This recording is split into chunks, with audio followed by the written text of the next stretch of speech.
पुढे जो कलाकार आपलं मनातलं गाणं घेऊन येतोय तो आहे मराठी चित्रपटसृष्टी आणि नाट्यसृष्टी मधला चिरतरुण सुपरस्टार. जोरदार टाळ्यांनी स्वागत करूयात आजच्या आपल्या पुढच्या कलाकाराचं. गाण्याचं बाळकडू मला माझ्या घरातूनच मिळालं. आयुष्याच्या एका अतिशय महत्वाच्या टप्प्यावर अभिनेता व्हायचं की गायक व्हायचं असं मला प्रश्न पडला. डोळे तिचे सळसळती, पण अभिनयाची नशा एवढी चढली होती की अभिनेताच व्हायचं असं ठरवलं आणि माझी गाण्याची हौस मी नाटकातून भागवायला लागलो. ती परी, हा, पण गायक व्हायचं माझं स्वप्न तसंच राहिलं ना. ती परी, माझ्या मनातलं गाणं आता तुमच्यासाठी.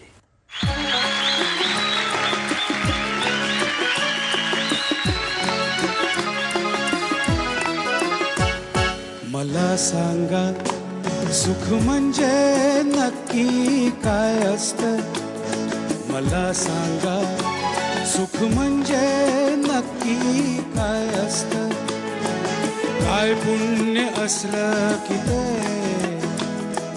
घर बसल्या मिळतं. मला सांगा सुख म्हणजे नक्की काय असतं. काय पुण्य असलं की ते घर बसल्या मिळतं.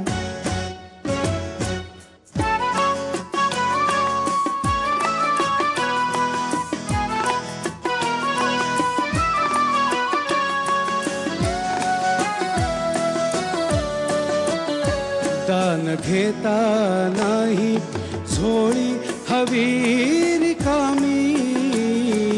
भरता भरता थोडी पुन्हा वाढलेली. आपण फक्त घेताना लाजायचं नसतं. मला सांगा सुख म्हणजे नक्की काय असतं. मला सांगा सुख म्हणजे नक्की काय असतं. काय पुण्य असलं की ते घर बसल्या मिळतं.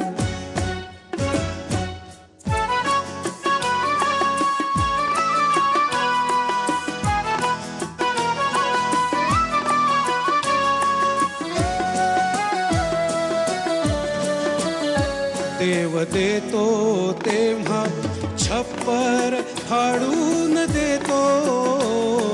हवय नको ते म्हणणं प्रश्नच नसतो.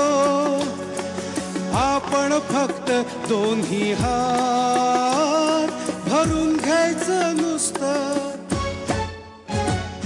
मला सांगा सुख म्हणजे नक्की काय असतं.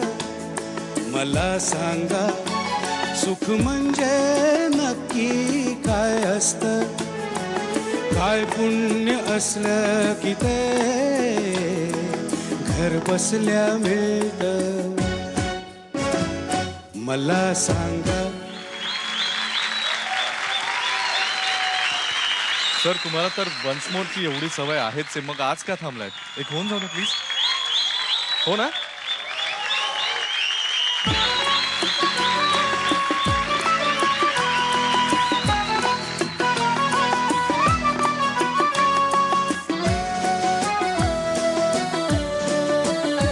देव देतो तेव्हा छप्पर फाडून देतो.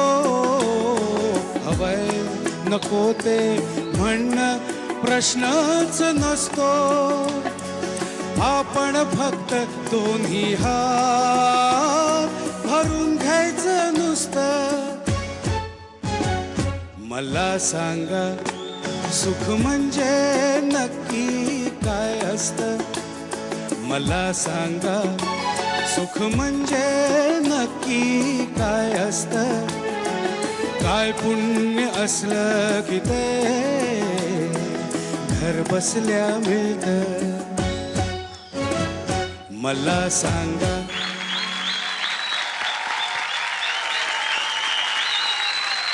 धन्यवाद धन्यवाद. थँक्यू. प्रशांत दादा मजा आली. विचारूयात. असं नसतं रे, असं नसतं. इतकं चांगलं नसतं गायचं रे. सगळं कसं करू शकतोस रे तू? अजून शिकतोय. हे काय आता हे अशोक पत्तींची कृपा आहे, बाकी काही नाही. नाही, पत्कींचं गाणं इतकं गोड आहे. प्रशांत एरवी इतका हसवतो नाटकातनं, पण हे गाणं त्याने म्हणायला सुरुवात केली ना की अक्षरशः डोलायला लागतं. म्हणून ते आजचं मला वाटतं फेवरेट गाणं तुझ्याकडून अपेक्षित होतं. ते प्रेक्षकांनी बरोबर दाद दिली. फार छान मजा आली. आणि पत्कींच्या गाण्यातला सलाम या गाण्याच्या निमित्ताने खरंच. आणि प्रशांत रसगुल्ला माझा, आहा वा. प्रशांत दामलेंच्या गाण्यावर अवधूत गुप्तेने कमेंट करायची म्हणजे खरं तर ते नाही का जोकमध्ये का तो सिंहाच्या लग्नात एक उंदीर नाचत असतो समोर, तसं काहीतरी मला फिलिंग येत आहे खरं तर. नाही अवधूत, तू व्यवस्थित शिकलेला आहेस. आपली झाकली मूठ 1.25 लाखाची आहे, बाकी काही नाही. नाही पण ज्या लहानपणापासूनच्या गोष्टी असतात की आपण हे बघून आपण हे करावं असं आपल्याला वाटतं की मुकद्दर का सिकंदरमध्ये अमिताभ बच्चननी फटफटी चालवलेली बघून आपल्याला असं वाटतं की आपण मोठेपणी एकदा बाईक चालवायला पाहिजे. तसं ज्या लोकांचं गाणं ऐकून आणि पाहून मला असं वाटलं लहानपणी की आपण मोठेपणी गायक व्हावं, त्याच्यामधलं एक म्हणजे प्रशांत दामलेंचं गाणं. म्हणजे तू एवढा लहान आहेस? कोणाचं काय तर कोणाचं काय.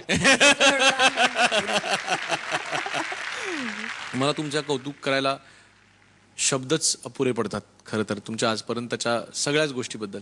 तुमची ऍक्टिंग असू दे, पण त्या रंगमंचावरनं ही गाणी तुम्ही ज्या प्रकारे नेटाने सादर करता.